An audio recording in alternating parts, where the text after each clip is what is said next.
Okay, so magluluto tayo ngayon ng paksiw sa gata na tilapia. So for this dish, gagamitin natin tong non-stick ceramic pot ni Red Chef. And Red Chef, baka naman.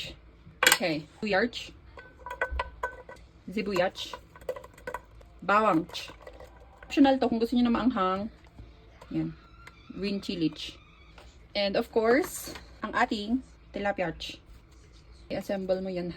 Maayos namang tignan. Yan. Pepper or pamintang powder. Next, ito optional to ha. Kung ayaw nyo maglagay, huwag kayong maglalagay. O ano to? Secret. Kung ayaw nyo ng patis, pwede kayong gumamit ng, or pwede kayong maglagay ng asin. Suka. Yung vinegar. At maglalagay din tayo ng tubig. Of course. Okay, on natin yung ating kalan. Stock pan. Okay, so i-check natin kung medyo luto na siya. Ooh, ouch. Pag ganyang medyo luto na siya, pwede nang ilagay yung gata, of course. Hindi yan magiging paksiw sa gata kung walang gata. Ilalagay na rin natin tong, kung wala kayong bok choy, pwedeng pechay. Good morning mga idol. Kakain tayo ng walang matayang talapia mga idol. Ilalagay din ako dito ng siling habak. At tatakpan ulit natin siya.